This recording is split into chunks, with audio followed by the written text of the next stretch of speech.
This season, Instacart has your back to school. As in, they've got your back to school lunch favorites, like snack packs and fresh fruit. And they've got your back to school supplies, like backpacks, binders, and pencils. And they've got your back when your kid casually tells you they have a huge school project due tomorrow. Let's face it, we were all that kid. So first call your parents to say I'm sorry, and then download the Instacart app to get delivery in as fast as 30 minutes all school year long. Get a $0 delivery fee for your first 3 orders while supplies last. Minimum $10 per order. Additional terms apply.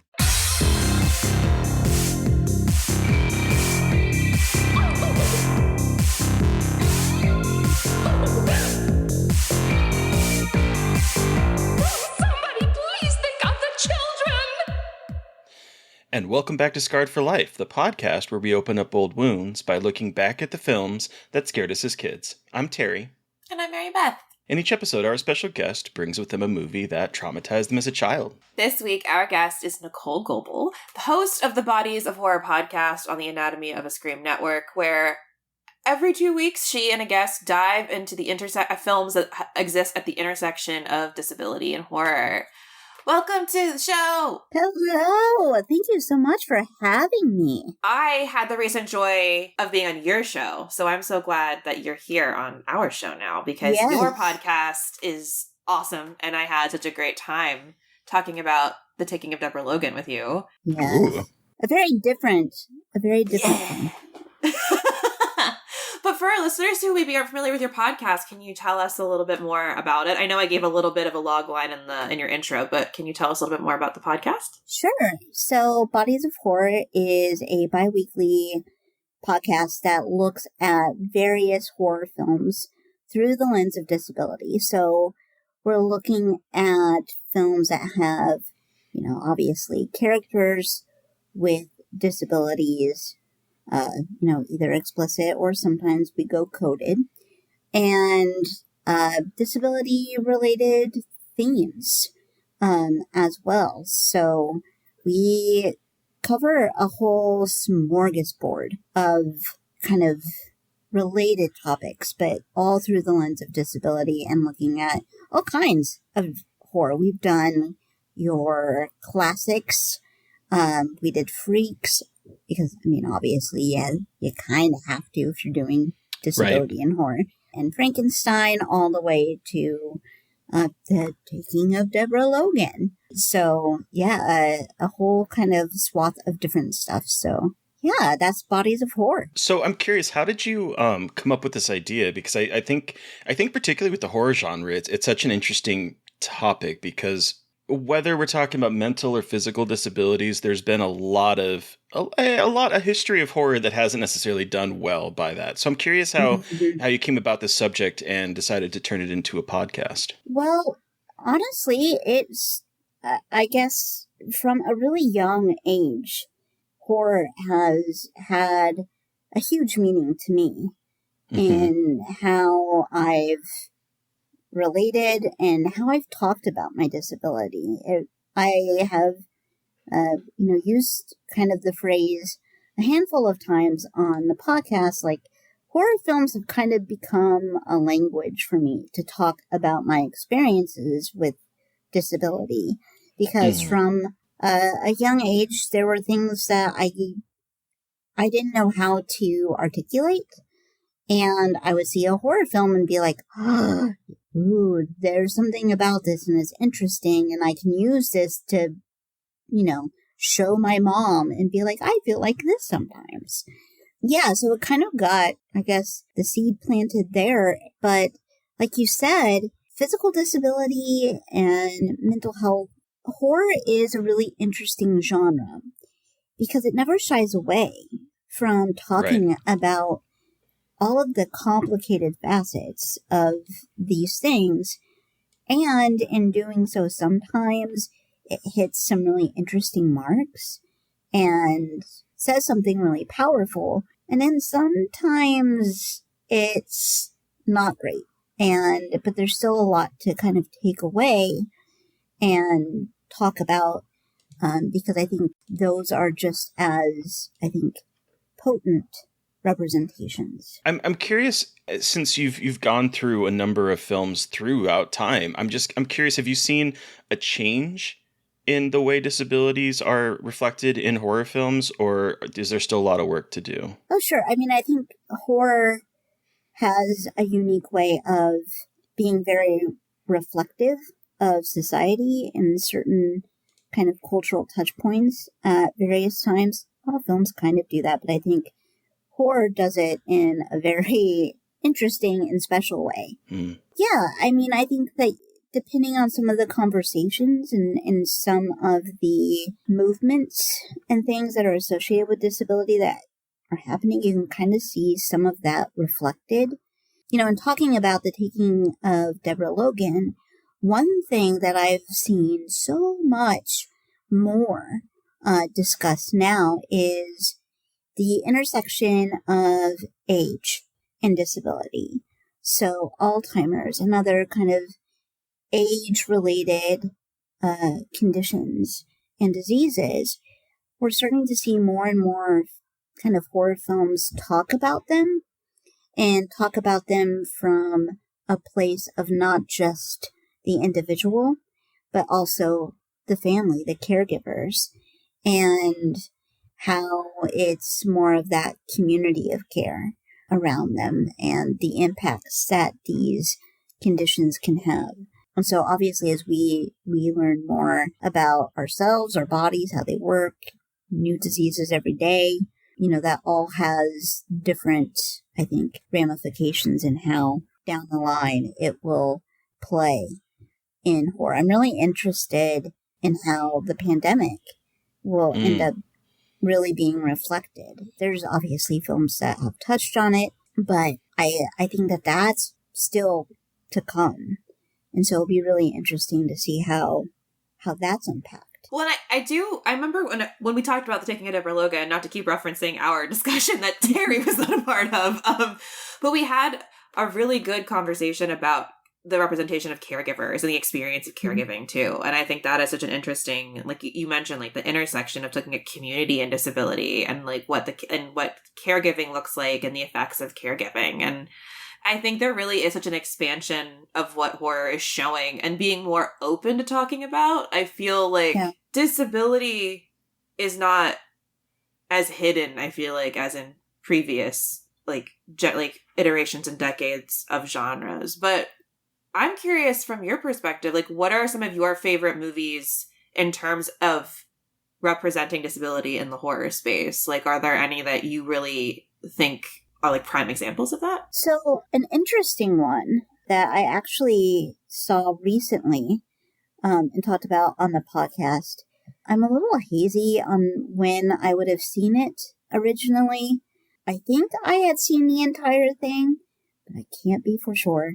Monkey Shines. I've actually never seen Monkey Shines. It goes to some places, but what I found really fascinating about that was that it was hitting on a few different topics that I think are, you know, for that time, were not as explicitly discussed. It was a film that was actually boycotted by a disability rights organization. They hadn't seen the movie. They were boycotting the imagery behind it, like the poster art, because I think especially it was the image of like a toy monkey in a wheelchair. I remember like reading a lot about it. I was really like familiar with the work of the group, and watching the film I'm like, there's some interesting stuff here. It doesn't, like, I think we've come a long way in certain discussions, but you know, it has some really interesting scenes of parental relationships when you depend on a parent, when you're an adult and you depend on a parent for care, how that alters and shakes and shifts that relationship, romantic relationships, how if you've gone through some kind of accident, sudden illness, that can be a huge blow to a relationship, and it can make you feel really shaky in terms of how you define yourself in that space. So I actually really, really like it for I think those components But also films like A Quiet Place, I think, is amazing because it's a disabled actor. And it's in a world where her disability isn't kind of like her Achilles heel. It's an interesting structure, and especially when you pair that with the sequel, and you realize that this was a family that had communicated via sign language primarily together, and, you know, just that kind of inclusive element, I thought is really cool. And I think that that's something, especially that we're seeing more and more now, is disabled actors actually playing disabled characters. I would just love to know how you got into horror in general. I know you said that horror like really helped give you kind of a language to talk about like your experiences, but how did you get introduced to the genre? So I have an older sister, as these stories tend to go. Yep. And I remember she would babysit me occasionally, and she would have some friends over, and they would watch movies. And when our living room was set, like we grew up in a really small house, so like it was just this big open doorway between the living room and the kitchen. And there was one little space that I could sit by the stove, have a view of the TV, but if I got too scared, I could just like slowly turn and I would be okay. And I was able to hide from my sister, and she would know I was there sometimes. And so it was a win-win. And I saw lots of movies that way. Also, just, it was always a big treat when we would go to, like, I don't know, the city, like Des Moines or something. And when we would go and visit relatives. Where did you grow up? So I grew up in Southwest Iowa. So I live in Nebraska. Okay, yeah, so I grew up in the little corner kind of between Nebraska and Missouri. Okay. So when we would take trips, we'd be like, oh, we get to go and rent movies. And I would just be transfixed by, like, the box art. And I would always talk my sister into, like, renting, like, something super scary and then hiding so I could watch it. But, yeah, so it was a lot of that. And then once I got a little bit older, you know, stuff would pop up on cable, and I kind of started going down my own little routes of discovering different horror films for myself. I tell you, older siblings are the best. I was the older sibling. I wouldn't say my sister was the best, but I learned so much from her. How much older? What was the age difference between the two of you? She's 6 years older. Okay, yeah. That's kind of like my age, because I was 8 years older. I'm 8 years older than my brother, so yeah, that's like the perfect age to where they're watching more adult movies, and then little kids can maybe join in on the fun. Yeah, but it was really interesting because, like, my mom, you know, at some point, my sister was never really, like, she watched, like, it's what you would watch when you would have friends over, you know, your slumber party fare. But when I started really getting into horror, like, my mom would watch it with me. Like, I remember watching Nightmare on Elm Street 2 one night with her while, like, folding my laundry. And she's like, oh, she's like, this is a film that we have watched, and it is great. And I'm like, this is the best movie ever. I'm like, I never want to ride the bus again. So scary. So, what was the first horror movie you ever saw? That's a good question. I want to say maybe Friday the 13th. That sounds about right. I mean, it's always so hard to, like, think back, but, like, is that the one that you remember particularly? I think that's, like, the first one that I remember, like, actually, like, watching at a really, really young age. We got this big box. We had this neighbor that moved, and they had this big box of VHS tapes. These were copied movies. I think some were I don't think any were actually copied from TV. Like, these were all, like, just copied from somewhere. Yep. A bunch of them were not labeled. Oh, and hell yeah. Very found footage movie starting. I know. And for some reason, this was fine with my mom. My mom's like, yeah, okay. Box of unmarked VHS tapes? Pop them in the Go at VHS it. player. The You know, VHS let's that go. is VCR. that is a dangerous roulette game right there. Yeah. I remember Friday the 13th being on that, and I know that Slumber Party Massacre was on there, Okay. and I'm gonna mess up the name, Psychomania, which is about a group of zombie bikers. Oh, Yeah. It was, I don't think I've ever heard of that one. yeah, something like Psychomania. I'm probably forgetting the title, but that really stood out to me too. But, you know, if you have someone that is kind enough to give you a huge box of unmarked tapes, adventure is yours. Adventure is yours. Holy shit. I love a time where we just popped in an unmarked VHS tape and we're just like, yeah, fine, it's fine. Who fucking knows? It'll be great. Nothing weird could be on this at all. Yeah. And then sometimes you find something that is not a movie in the normal sense. Thankfully, that never happened. And it was actually like a pretty good array. Like there were like the original Bedazzled was on there, and I remember thinking that was kind of a hot jam. Your neighbor had good taste. It was wild. He was a cop. So there were so many possibilities of how this could go, and it was fine. It was fine. So what kind of horror did you kind of gravitate to as a kid? Did you have like a certain subgenre or type of horror that you enjoyed watching? I think that I started, I think when I was really kind of under the tutelage of my sister, we were pretty straight and narrow slasher fare. Okay. But then once I started like actually exploring different films on my own, definitely went towards body horror. Oh, okay. Okay. What do you remember, like some of the body horror movies that you would gravitate towards? The Fly was, Yeah. I mean, Cronenberg was huge. Society. Oh, man. Yeah, I watched that at a ridiculous age, and I still don't understand it.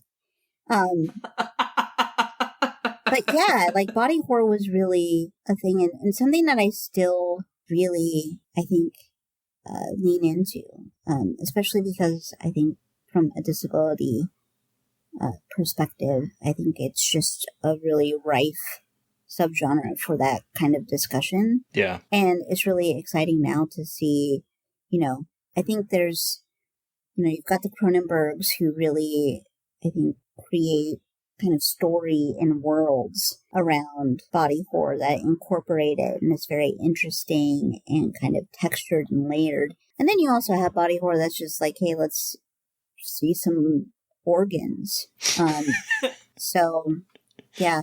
But Cronenberg was definitely like a huge entry point for me in that. Well, what's some of your favorite body horror now? I mean, besides, obviously Cronenberg is still a favorite, I'm assuming, but like, what are other body horror films that you've really found and loved as like in the subgenre? Honestly, films like Raw, I think are so great.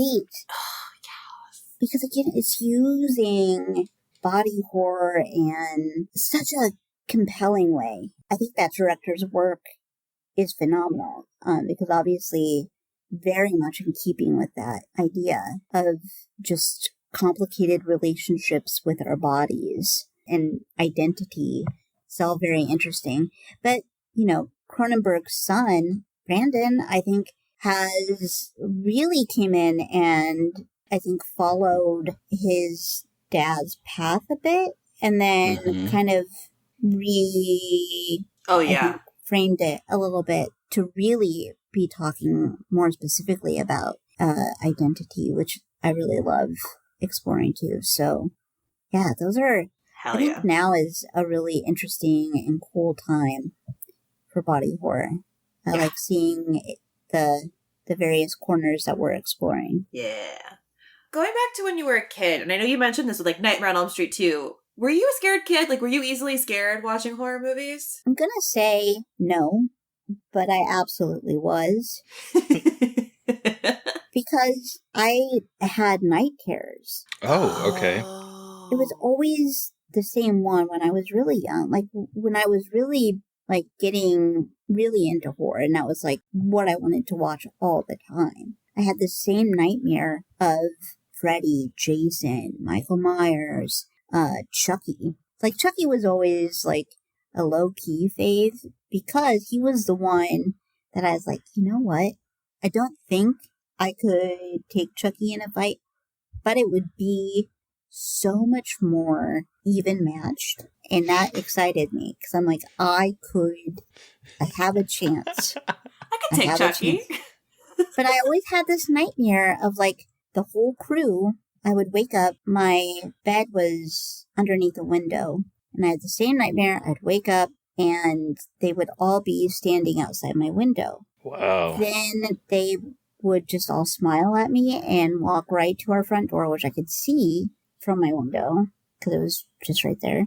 And by the time I could get out of bed and run, they were inside and they had killed my mom and my sister. Jesus. So that was my nightmare. That's actually horrifying. Fuck that. Yeah. And did that go on for a while? Yeah. I had like variations of that dream for like until I think I was like 12 or 13. Holy shit. Oh wow. My God. Yeah. It was. And all of them? That's fucked up. Sorry, Jesus. They're all getting in on it. Good Lord. Yeah. Because, I mean, we grew up in, like, rural area. We didn't lock our doors. And so I'd be like, oh, no, our door's not locked. They can come in. And so I would try to get out of bed and get down the hallway, and they would be inside, and they had made their way to... Oh, my God. Good God. Damn. Yeah. It's always those things where you're like, I wasn't scared, but then when I went to bed, my subconscious let the fear go very quickly. Yeah. That's nuts. Yeah. Oh my God. So, wow. Therapy. It's good. It works. Yeah. Do it. Do you get scared now as an adult watching horror movies? Not really. I think we can all kind of be unsettled by something. Mm-hmm. But, you know, you can usually turn that off a little bit and have some kind of feeling of not all consumed, can't sleep, clowns will eat me. So, but I think it all depends too on the situation. Mm-hmm. Like if I'm, you know, at home by myself, dark night, weird sounds, it's going to be a little bit spookier. I may get a little more jazzed up, but yeah, I don't think I necessarily get scared. Can you remember the last movie though that did scare you, or that reminded you of being a kid? That reminded me of being a kid. Watching a horror movie, or that feeling. That's a really great question. I think the last movie that I remember like feeling really scared was probably The Strangers. Okay. That's a good one. That one's terrifying. I think you're going to be really hard pressed to find people that aren't unsettled by home invasion, someone sneaking into your home, things like that. So it's unsettling, and I think that it's also just kind of gets at those root things. And I would say that that's probably one that whenever I watch, you can kind of go back to that place. And it reminds me also of being a kid and that fear of, oh, my door isn't locked and bad things will happen. Yeah. That's a good one. That is a good one. Okay, Nichole, we have talked about your horror history and your podcast, but what movie did you bring with you today? Your Scarred for Life pick. I brought Dr. Giggles. You sure fucking did.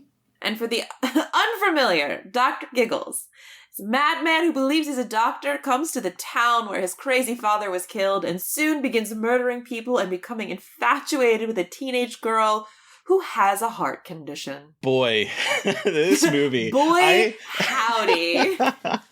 I have a feeling I know one of the parts that might have jumped out at you as a kid, but I have to know. Take us back. How old were you? How did you see this movie? What about it scared you? Give us your horror story. Okay. So I saw this one. This was a rental. This was a slumber party, a couple of friends over thing. However, I was introduced to the magic, the mystery, the mayhem of Giggles when I went to a movie. Gigs. So we had a movie theater in the small town that was near us, and it was like one of those kind of almost like second run theaters where it's like family movies that have been out for 2 years, and it is the theater that will continue to play them and only play Muppets Christmas in the month of December. But I remember going to a movie there and seeing the poster, because they always had posters for stuff that they would never show, which was ridiculous to me. I could not conceptualize this. But I remember seeing this poster and a little rhyme: if you live in Moor High and you get sick, get down on your knees and pray you die quick. And I was like, Dr. Giggles, I'm like, this sounds wild. I will see it someday. And then I did. That was my kind of like intro. But yeah, when I was in middle school, I was part of a consolidated school district. And so we all went to like these different super small elementaries. And then we came together in like middle school and high school. It was my first time being around this other group of kids, because I had grown up in like when we moved to Iowa, because I was born in Nebraska. Oh, okay. We lived in a neighboring town, and so I went to elementary there. And then I got to be with then we moved towns, and then I went to school with the other kids when I was in middle school. So Dr. Giggles was interesting because these girls that I was just getting to know, they're like, oh, well, why don't you bring a movie for us to watch? And I was like, cool. So I'm like, I'm going to be the most awesome person, and they're going to love me. So I rented this movie because I had also, in reading like the box or something about it, it said it's about a heart surgeon, and I have a heart condition. I would have to go on heart monitors for periods of time for like testing, just like in the movie. And so I was like, oh, this is going to be really cool, and I can use this to kind of be like, yeah, so this is why I have a heart monitor sometimes. Wow. That's a lot going into this, just even without what happens in the movie. That's a lot. Because that is an important part of this movie. And it's also kind of horrifying when you think about it. So you wanted to impress these girls. You took this movie. Yeah. What happened? Well, we watched it, and they did not appreciate the nuance. The subtlety, the nuance of Larry so Drake's much subtlety in this movie. Yeah. So, no, I mean, they were kind of like, why? Like, why did you, like, what is this movie? And did you need to bring it? Why did you bring it? Because you could have just, like, talked to us about things, and we wouldn't have had to watch this. But I'm like, yeah, but we've learned so much by doing this. And are we even better friends? We didn't come together after this? They didn't join us together? No, and I wasn't able to take movies over there for a while. Not until in high school, when people would come over to my place to watch movies, and then I would be like, you have no say. You have no choice, no agency. I will subject you to whatever the fuck I want. Yeah. But my house, my rules. When I would be invited, they're like, and you bring chips. So, were there other movies that you guys watched that night, or was this like the movie for the night? No, this was Do you remember? the movie for the night. Yeah. That is amazing. Do you remember in particular like the scene that like you lost them on?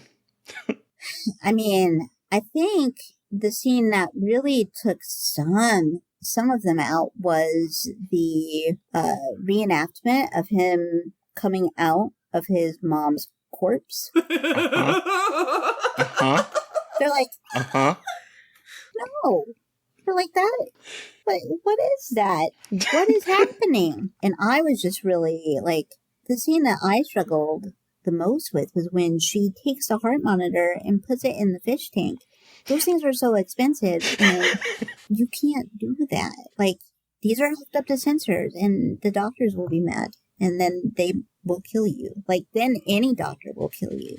Then it doesn't have to be Dr. Giggles. It can be any doctor. Yeah, any surgeon. They probably would have been like, well, you need to have this valve replacement now, but we're not going to do it because you fucked up your monitor. So you don't respect the machinery. We don't respect your machinery. We bid you good day. It does make sense. I get why that moment would traumatize you, but I do think it's very funny that we have a scene in which a kid is literally ripping himself out of his mom's belly, and this is the scene that, like, affected you. Yeah, Love it really did. That's hilarious. I thought about it a lot. But yeah, the corpse thing was really, I think, the deal breaker for the other people. They were like, no, this is not. Not cool. This is not it. Yeah, this is not the film that we thought. I mean, it has such a happy title, Dr. Giggles. Like, it could be, in another universe, this is like an Eddie Murphy, Professor Doolittle type of movie in another universe. Imagine if they remake it and they go that route. What? You have one ticket at least right now. I'm ready to see it. Remake it with John Mulaney. What would that be like? Like, not so much giggling, more just like uncomfortable processing, which probably would have benefited Gigs at some point. You know, it probably would have. Although I have to say that I loved his giggle in this movie. His giggle, it's really good, is A+. And it's shockingly natural. Yeah. It doesn't feel like nothing about this movie is natural, but that's like the most natural. There's a lot you could say about this movie, but I have to say that Larry Drake's performance as Dr. Giggles is A+. Oscar-worthy performance. So good. It's fantastic. And like the giggle that he like can make without moving, like even moving his mouth, it's just like he's just so creepy, and the way he's able to deliver like have a heart and throw a heart at someone deadpan and just like complete, it's just the vibes are so weird in this movie, and he just encapsulates how weird the vibes are so well. Exactly. And I adore it. Like, he's just going full, like, this is ridiculous, and we're gonna just go with it. And I appreciate that about his performance so much. Yeah. And sometimes, like, it is interesting because there are times where he delivers, I don't know, you stop counting after like 6,000, but there's at least that many medical puns. I will say, I started writing them down and I quit because I was like, there's too many. I was writing them down. Cutting edge of medicine, let's open this baby up. Like, where's the other one? Laughter's the best medicine, checkout time. The lines are great, but there was so many that I was like, I can't write them all down. Yeah, but some of them he delivers in like a perfect deadpan of whatever. And then there are some that he's like, all right, I'm saying this because I truly would, I'm being that person right now, and I'm gonna fuck with you. So I appreciate the range. Well, especially when he pulls out like the medical instruments that he's made, like his fucked up, like this is like low rent Dead Ringers. Like, maybe I just thought of Dead Ringers with like the fucked up doctors with their weird medical devices that are just like torture devices. And he just brings them out. Spoilers. I haven't watched it yet. Well, it's not really a spoiler. It's like the consent. It's like the conceit of the whole movie. But the way that he delivers the lines when he's about to kill someone and like he knows he's hamming it up is just so good. Like when it's it is the woman with the heart condition's father's girlfriend, and he's like, pump it out, and like pumps her stomach, and it's just so, and like on top of that, the kills in this are fucking brutal. Like, so different. They really commit to the doctor bit so well in how the kills, I will say. Like, the kills in this are A fucking plus. Well, and what's interesting about the medical devices is that they're not like these completely wacky things. Like, they're just exaggerated versions of actual tools. Yeah. And I think that, I think for me, like, as a kid with a disability, going to the doctor was fucking horrifying. Yeah. Because you have no autonomy. You usually don't know what you're going to be in store for. You just know that it's going to be uncomfortable. Mm-hmm. And you're going to be poked, prodded, and whatever. And I think on a logical level, you trust the doctors and you trust your guardian, your parents, whomever is with you to keep you safe and nothing bad will happen. But there's always that, it's horrifying. That the simplest tool can be really horrifying when you're a kid and you don't know what it's going to do, where it's going to go. This film actually does, I think, a really interesting way of playing with that, with these tools, because they're what you would see anywhere, but they're just this exaggerated death version of them. Well, and I also think this film handles, and I'm curious, Nichole, your perspective on this, but like on how like Jennifer, how they tackle Jennifer's heart condition and how they do have her like throwing the heart monitor into the tank and showing her frustration and showing her going to the doctor multiple times and how it really affects her life. I think we don't really see horror movies grapple with that, especially from the 80s like this, and like how they kind of, it's not perfect, but in showing her having a disability and not just, and again, like they use it for some weird shit at the end in terms of like the mom and him, like it's all very strange, but at the same time, it's like interesting how they have her, especially a teenage girl, having more of that depth as like the final girl of a horror movie. It's interesting. Yeah, I think on a very specific level, I think it does go to places that you don't typically see in terms of like, especially as a teenager, it's you just want to have friends and fit in. Not necessarily like, you just want to have like your groups and feel good about yourself and feel like you aren't, I don't know, especially with a disability, that you're not just this weirdo. Mm-hmm. You see this, I think, explained and kind of played with in a couple of different ways. One is in her relationship with her boyfriend, because she can't drink, she can't have sex, and this is what teenagers must do in horror films. Especially in horror movies. Yeah, you just have to. And she's like, no, she only does that for like 5 minutes. But she's very committed for those 5 minutes. That's hard, because there were certain things that I couldn't do that sucked and that I felt like was a drain. And even now, COVID is kind of like a flashback to all of that, to where it's being immunocompromised. I have lived a very kind of different existence than some of my friends. But I think there's that component dealing with like, there are things that I want to do. I want to, do these things that kids my age are doing and I can't, and that's a struggle. And then also, I think the physical aspects of like the heart monitor. She has a couple of lines about, I've got this new fashion accessory, and like I had a feeding pump in high school and I wore it in a backpack, and it was there and annoying. And again, it was just something that made me feel like I stuck out even more and was a thing that I had to navigate and worry about, like where it was, what it was doing. So I like that it actually does at least touch on it.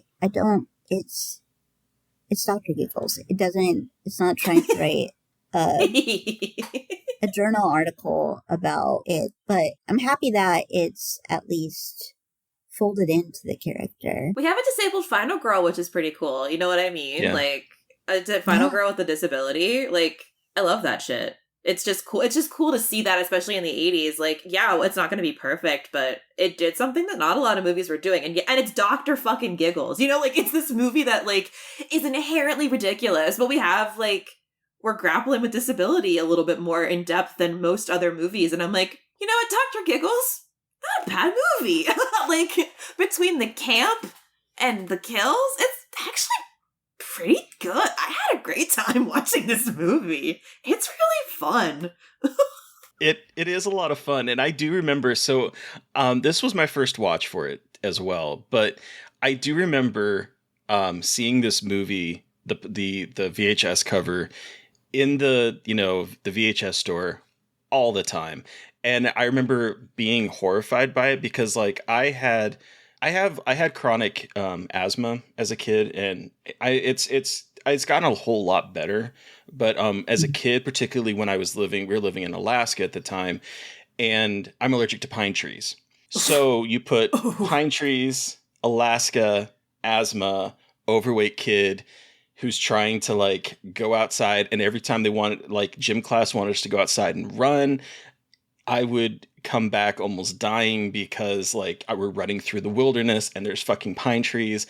And I'm not realizing, because was not diagnosed for having an allergy to pine trees. We found that out over a few years of Christmases, where my parents were like, why is he always sick at Christmas time? And then it became like I found out. And so I would end up being rushed to, we lived in a small town, Eagle River, outside of Anchorage, about a 20-minute drive to Anchorage. That's where the big hospital was.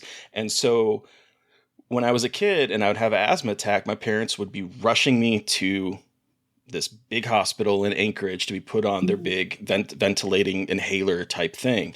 And so I spent a lot of time in that chair taking like the little breathing in and trying to open up my lungs for a lot. So like I had a very fraught relationship with doctors my entire childhood because it was really bad. And then when I remember seeing this poster and seeing, you know, like there was one tagline.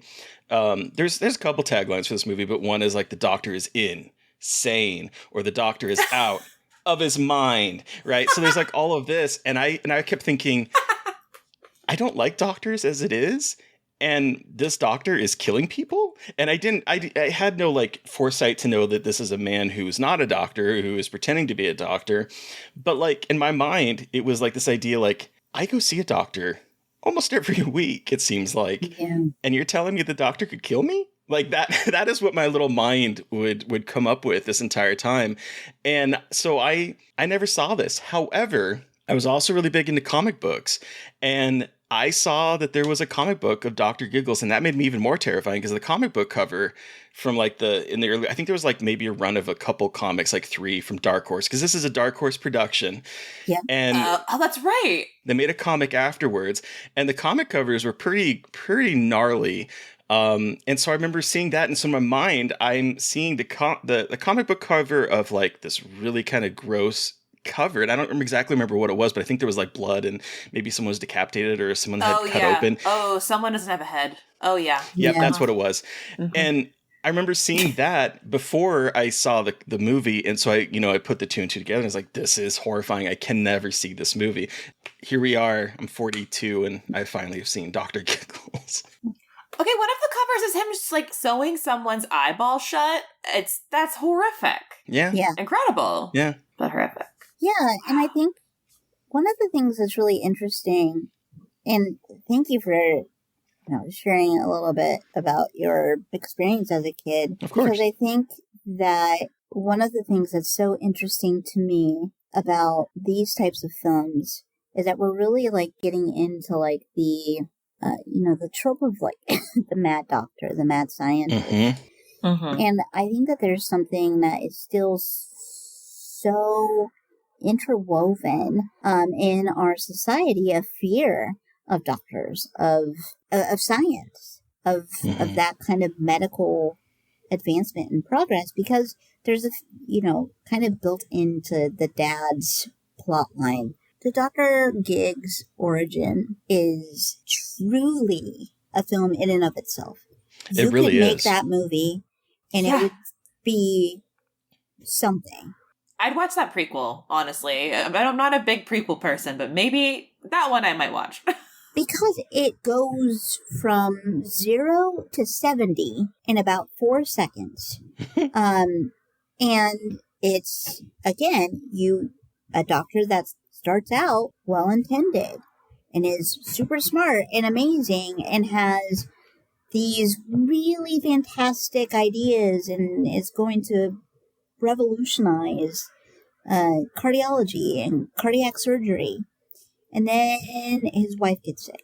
And he then decides that could continue on that path, or I could just kill a lot of people and take out their hearts. I take option B, and I'm gonna teach my son the ways. Yeah. And I don't know, there's something really, really interesting about that kind of aspect of seeing a doctor start out fine and then murder doctor.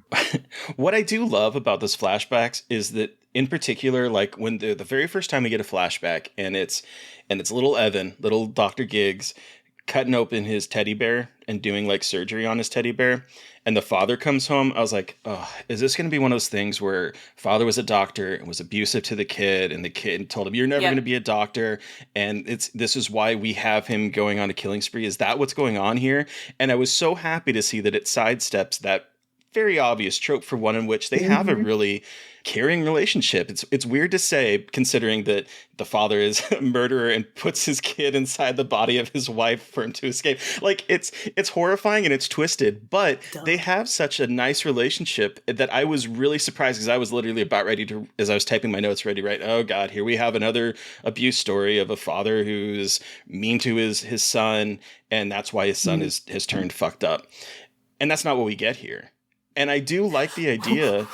What we get is even more fucked up, which is, I mean, it really is incredible. But like, it's amazing. You know what I mean? Like, they took it a step further to a place where you're like, you know what's even fucking scarier? That they were really BFFs while they were doing it. And like, I love that.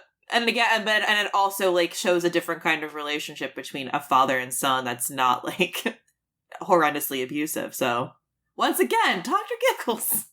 What the fuck? Yeah, and I also, then you get into the whole connective tissue of why he's obsessed with this teenager, because she has the same heart condition as his mother, and he will be the one to save her. And so he doesn't, I don't know. Like, there's some hemming and hawing about, like, I don't want to kill her, I just want to fix her. And I'm like, no, you pretty much want to kill her. But we'll watch it because it will be entertaining. And you're going to have some puns. We are going to have a lot of puns. But the other thing with that whole situation that I found really refreshing is the fact that he doesn't seem to have, like, it's not a sexual thing for her. Because when I was reading, all I knew is what I saw as a kid, and then reading the IMDb synopsis, which we shared, where it says becomes infatuated with a teenage girl. When you use those words, an older man is infatuated with a teenage girl, I thought we're going to have another sleazy, kind of gross type of situation. That's also what I was expecting. I was like, oh, Jesus Christ. A movie from 1992 with a teen, like, great. And that's not what we get. I love being wrong. Me too. Because it's all because his mom died from a heart condition. And in his mind, he wants to fix her because he couldn't fix his mom and his mom died. And that's really tragic. And I will say, this is a Universal movie. This is a Universal monster movie from the 1990s. Yeah. This is their attempt to do another Universal monster movie because it has a similar sort of like tragicness to him. He's a little bit sillier, but if you really think about it, it's basically like Frankenstein, and he's trying to create his Frankenstein's monster, and the villagers have turned against him and his father. Like, this is a Frankenstein story here. We have another Universal monster movie from 1992. Yeah. Case closed. Yeah. I can't drop my mic, but I'm dropping my mic. Get up. Pop it up. We're done. That's a really brilliant, I think, take on it. Because, yeah, especially with the dad. The dad is killed by the townspeople. Mm-hmm. Because he's been killing people and taking out their houses. I mean,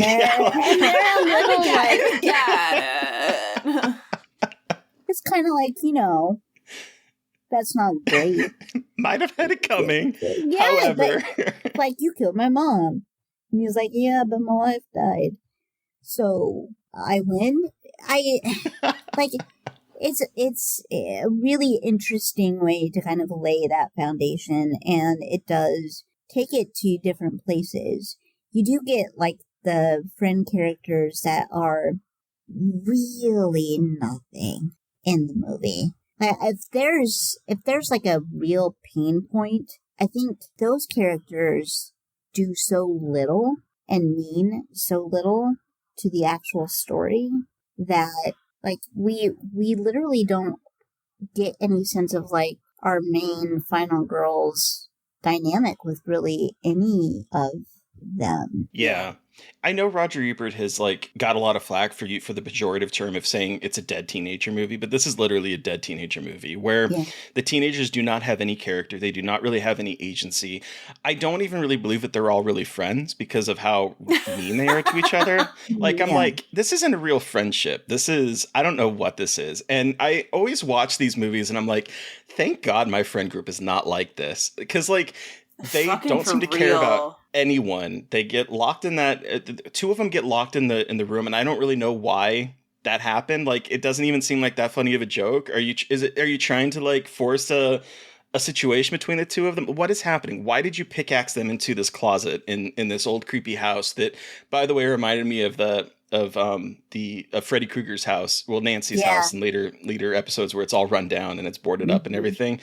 Like, these aren't real friends. And I think that always like bugs me in a lot of these movies where we do have friendships where I'm like, in real life, you would not be friends. Because they don't even have that sort of like frenemy vibe. It's just, they're just rude to each other. There's like no connection. Yeah, it's almost like they don't even know each other really. And everyone except for kind of that main couple, they're basically just sent off to die and play that out. And I don't know. I think that it take a little bit of time and actually create some relationships. Have a couple of scenes where the people are together and they're having conversations. We're learning a little bit about the history of their relationships, because then it makes the kills, I think, a little bit more zingy. They mean something a little bit more as opposed to just a dead teenager thing. Now it's all pinned on how awesome Dr. Giggles can make it. And he does make it awesome all the time. He really does. But he's working so hard. He's working so hard. He's carrying this entire movie on his back. I was going to say, he is carrying this movie on his back. Because again, I was like, this is one of those movies where I was like, where's Dr. Giggles? Like, where's the kill? Like, I don't, like, especially when they go into the house and it's like, is it 3 couples or 2 couples? But in the house, there's 2 couples. There's the couple that's a black woman and a black man. And guess what? They're killed first. Great. Love that stereotype. But like, again, we don't really know who these people are. They're just there to like get stuck in the house, get ready to fuck, and then get murdered. Like, very quickly. And it's just, it's a vehicle for Dr. Giggles. And you know what? That's okay. I'm not mad about it, but but it's true. Like they do make it seem like they want there to be more of a like attention with like her boyfriend cheating on her with this other girl and all of that. And I was like, I don't care about that. Like, I don't really know. I barely know anyone's name. Like, I don't really know who any of you are. Like, I don't care about that drama as much. And that to me was when I was like, you missed the mark on that one maybe a little. Yeah, and I think there's just, with all of the relationships in the film, I think it's just really kind of, a lot of them are just devices to get a kill. And I kind of agree that at the end of the day, it doesn't really matter, because I don't think the film really presents itself as much more. I think, he wants you to think that there's these, this interesting friend group, that this girl has this really complicated relationship with her dad's new girlfriend. Great wife. point. That was barely addressed. There's like one scene where they're fucking in the house, which is like, what the fuck? And then when he leaves to go find, because her heart monitor is in the tank, and she's like, it's me or her. I'm like, she's a heart condition, bitch. Who are you? What I love is that this is the one note. Sometimes I will go and I will bold things that I want to make sure, so that if I'm skimming through my notes, I will key on it. The one thing I bolded on here was their conversation where her father says, she just lost her mother. And Tamara's response is, you just lost your wife. You adjusted. And I'm like, I know. What? I mean, she is she wrong? Is she wrong? She's not. You're absolutely right. She's not wrong. But I'm just, it's like, it just opened up this avenue where it's like, yeah, I don't believe that this is actually real. No, and I think it's not, it's very loosely kind of out there. I don't think it's super well defined, but the our final girl, has the same, like, had maybe the same or a similar condition to her mom. Yeah. What is going on in this town, by the way, that we have like a lot of people with the same heart condition? I know, like, are we all related? Like, what's going on? Like, is there something weird going on here? Like, what the fuck is happening? Like, what's going on? We need Aaron Brockovich to go do some we do. Investigating of water sources and all sorts of things, because it's not right. But it's not right. You would think, too, like, that's interesting and is kind of a thing for that father-daughter relationship. The dad just lost his wife to condition X. Now his daughter has it. And how that's gotta really fuck with you. Mm-hmm. Yeah, instead he's like, well, sorry I didn't go to your doctor's appointment. I had to do spreadsheets. And now I gotta go fuck this person. Go bang my new girlfriend. Yeah, but don't drink or have fun. Love you, bye. Don't do what I do. Yeah. Isn't she comes in and she hears them having sex and she's like, cool, I just ruin everybody's plans. And I was like, oh, I just want to hug her. I'm like, Jesus Christ, this poor girl. Before Dr. Giggles even decides to hyperfixate on her, she's just like, then that teenage angst. And they could go so much more into the teenage angst, but I feel it with her character a little bit. Yeah. And then you have the boyfriend that is just... Fuck you. Gross. Go fuck yourself. And then at the end, when she kisses him, I yelled at my computer. I'm like, are you fucking kidding me? And my husband, Steve, was like, what's going on? I'm like, she's fucking getting back with the guy who cheated on her because she couldn't fuck. What is this goddamn movie? Okay, but it's Mark Healy from Roseanne. I had such a crush on this man. I don't give a fuck. I had such a crush on this man growing up. Because he was in, I hadn't seen this movie, but had seen Roseanne, where he is a character on it. And I was like, ooh.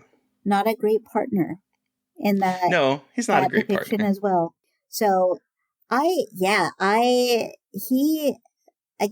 think that's kind of an interesting thing, because in high school, you do define yourself by the, like, relationships in ways that you transition out of as you get older, or you hope that you do. And yet, not necessarily, because I had basically almost a very similar experience. I had my recent valve replacement, and, like, my partner was like, yeah, well, okay. It's been real. We had a good time. And wow. Yeah. Like, literally, I was home from surgery for, I think, just maybe a week. And they went on, like, a 1.5 week trip. Couldn't lift anything, was in a harness. But they're like, yeah. Wow.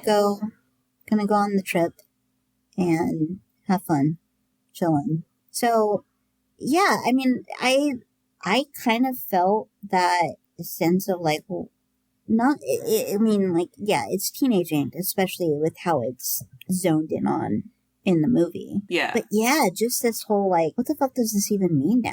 Like, am I just going to be this person now that is never going to find someone that is understanding, or I can have a conversation about this without them deciding to blow it off? And so I do think that like, when she kind of catches him cheating, like, she's pissed off, but she's also just kind of, like, indifferent. Just like, she is. She's so just like, cool. Like, another fucking thing. Like, great. Love that for me. Yeah. She's like, I knew it was happening. So, more like disappointed, but not surprised.gif. Yeah. So, it's, that, like, I don't know, like, watching it now in my 40s, like, I thought it was, like, oh my god, this is so relevant to my life. As, like, a teenager, now I'm like, oh, fuck. Yeah. Like, why? Why is this so? But yeah, I found that really interesting. But I don't know. It would be interesting this would be a film that I would love the idea of someone toying with a remake. Like, what would you do with it? That would be. I do want to mention and circle back to the kid cutting himself out of his mother, because Okay. Because this here's the thing. I have had a rough few weeks at work, and last night I was trying to watch this movie and I was very distracted. And so there was one point where like I was on my phone and I looked up to see hands coming out of a woman's stomach, and I was like, what did I miss? Yeah. What did I miss? And so I had to like rewind, and I was like transfixed at this kid giggling and literally pulling himself out of his mother's naked, dead corpse. And then you find out later that he sews her back up and escapes when Magruder wakes up. And I'm like, this scene is horrifying, kind of hilarious in a darkly comedic sense of things, but it is so unlike anything else in this movie that I was like, what the fuck? Well, and I love how the club has like lived with this moment for so That's long. an indelible, talk about scarred for life moment. That is an indelible scarred for life moment for that cop, for that person.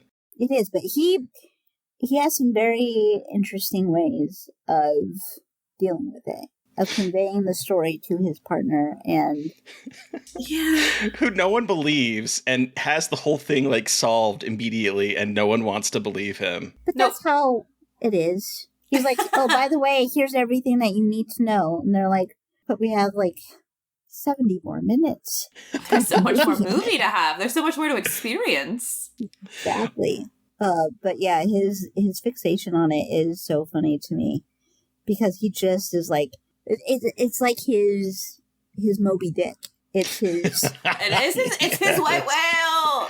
I will find Dr. Giggles and I will kill Dr. Giggles, and because of the moment that has completely fried my brain.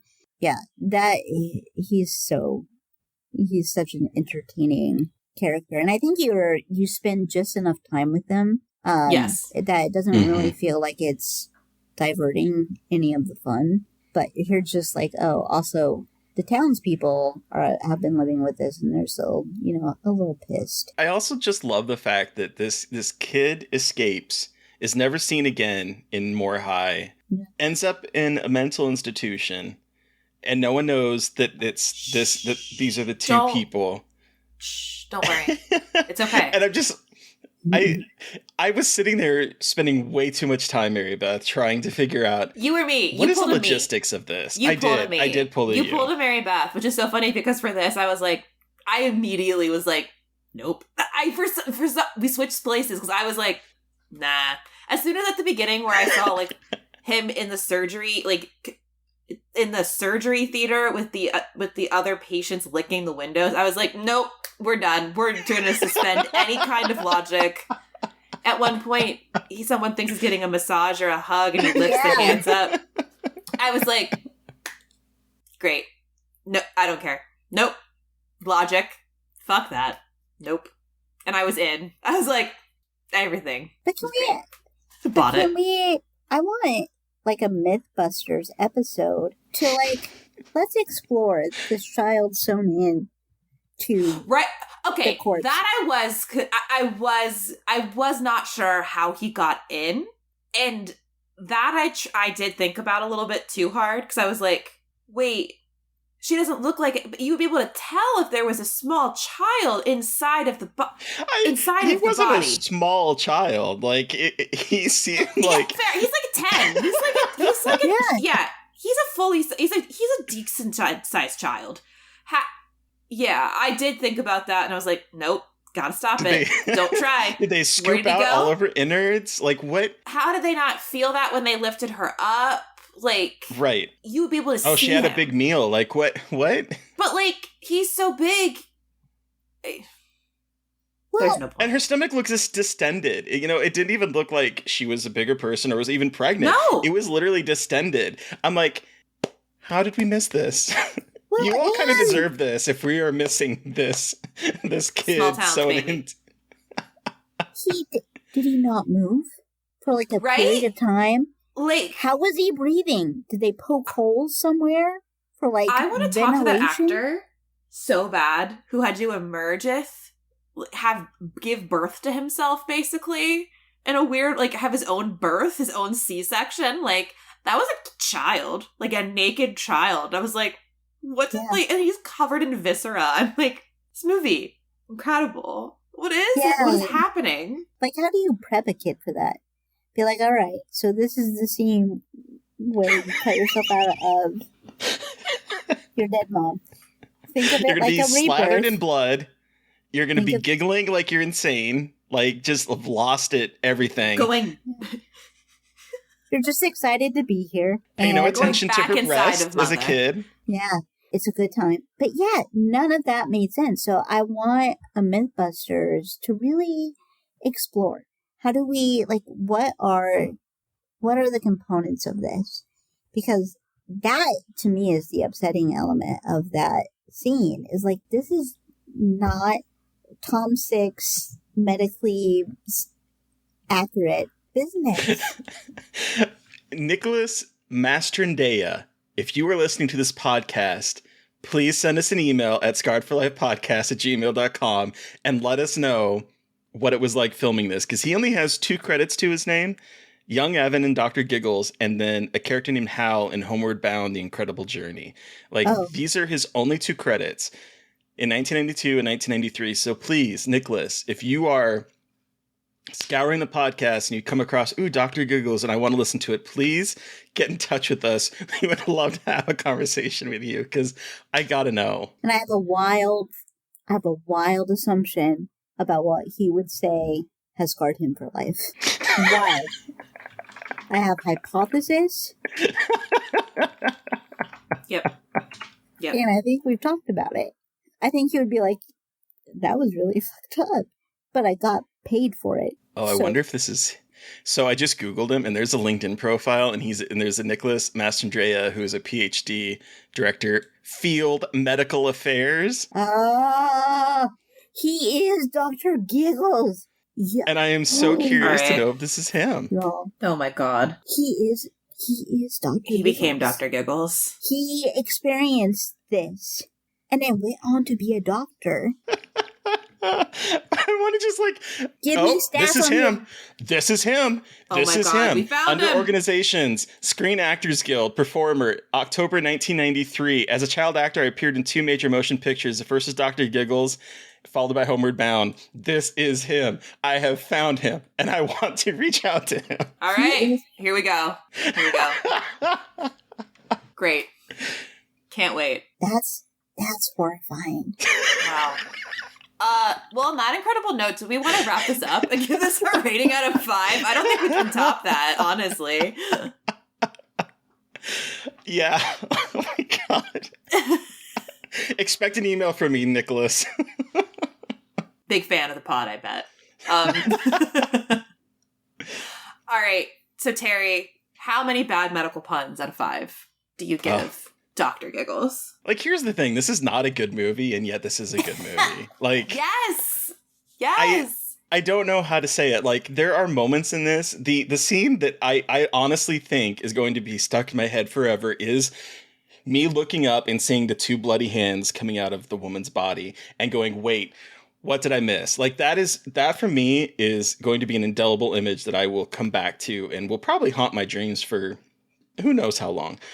This movie's weird. I had a good time watching it. I was a little bit distracted in spots. It's a little slow in spots, but like, I think it's fun. It knows what it wants to be. I think it got unfairly maligned by critics who probably didn't know. I think there's a weird angle between like when things are horror and they're comedy, and the response to this on some of the like at that time reviews were like kind of mixed about that. And I don't know, I think this is a lot of fun. I'm surprised that this was a movie that was released in theaters. I was surprised to see that it was released by Universal Pictures, because this does not feel like a movie that Universal Pictures would have released. And for that, I have to give them credit. I'm going to give it 3. I think bad medical puns. I had fun with this one. Maybe 3.5 if I'm feeling generous. Just cut like one of those arms that he uses in the beginning to give a massage and throw it in there too. Why not? But that's me. What about you, Mary Beth? I don't know. I love this movie. I'm gonna give it 4. I just hell yeah. was really jiving with. I was very much picking up what it was putting down in terms of ridiculousness.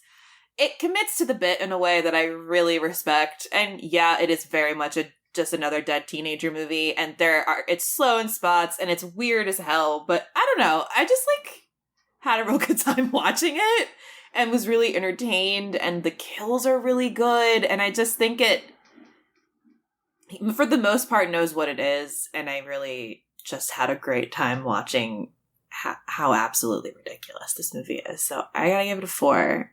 Nichole, you have the final word. How many bad medical puns out of 5 do you give Dr. Giggles? I give it 15 out of 5. Hell yeah. I think especially because it created a real Dr. Giggles. Like, Yep. Sue me for defamation, Nicholas. Prove it. Come for me. Yeah, I need the prove receipts. Show me your patient logs. And tell me where they are. Because I am doubtful. So that's incredible to me. No, I love this movie. I think it is exactly what you guys have hit on. I think horror comedies oftentimes are polarizing because I don't think people can really sit with where they want to go. Mm-hmm. And I think with a film like Dr. Giggles, you just kind of have to set aside any of like your wants or needs of, Yep. A really good film and be like, what ride are we going on today? And I think it's great. Yeah, I love it. Hell yeah. Well, thank you so much, Nichole, for joining us and introducing us to Dr. Giggles. And they also thank you for sharing so many stories about how this affected you due to your own experiences. Thank you so much for sharing all those stories with us. I appreciate it. Yeah. Where can the listeners find you? And what do you have to plug for your podcast? What is an episode that you think people, and you cannot say Mary Beth's episode, what's an episode you think people need to go listen to? That is a great question. So I would say that one episode that I really enjoyed doing was talking about the movie Hush and the movie A Quiet Place. Mm. I feel like I am in a minority in that I absolutely hate Hush. Oh. I do not like it. I'll give a little bit and say that I think it has moments that are impactful as just this home invasion type film, but the way that it handles disability is something else. So I did that episode to kind of talk about why it's important and why I think it's really great that we're seeing now more disabled actors taking on these roles, because Millie from A Quiet Place had voiced her disapproval of Hush and said, for A Quiet Place, it was really great because I felt really integrated into the process. Mm-hmm. And, mm-hmm. We were really concerned about the sign language being accurate, and I got to kind of lead that because it was truly a thought by the filmmakers. So I thought that was kind of an interesting exploration there. So, yeah. Okay, cool. And where can people find you? Oh, you can find me at Anatomy of a Scream. I also am now occasionally one of the hosts over at the Alter Tapes. Yeah. So talking about a bunch of short films, which is very interesting because it is absolutely, I think, mind-blowing and very underappreciated how filmmakers can cram so much in an incredibly short runtime. And then any socials to tag for people to follow you? Oh, yeah. I am on Twitter, Twixt, X, as Bodies Horror. I'm also on Blue Sky, at Bodies of Horror. I checked that. I gotta get into the habit of checking that more. Yeah, so do I. I'm really bad about checking it. Yeah, I have made sure finally that my notifications are on, so I actually see if something is happening. So I feel like we're taking steps. We're taking steps. I'm just not very social media. It's very taxing sometimes. So.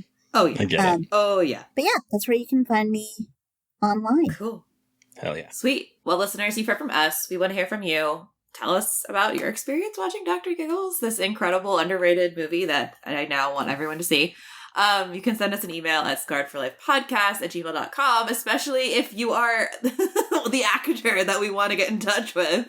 Or you can follow us on Twitter. I'm at MB McAndrews. And I'm McGailey Dreadful. And of course, don't forget to follow the podcast on Twitter at Scarred Podcast and also on Instagram and Blue Sky at Scarred for Life Podcast. And please don't forget to review, rate, and subscribe. And if you want to help support us, we are on Patreon. I don't know if you can hear my cat purring really fucking loud, but thank you to Eric Power for our artwork. Thank you to Sean Keller for our music.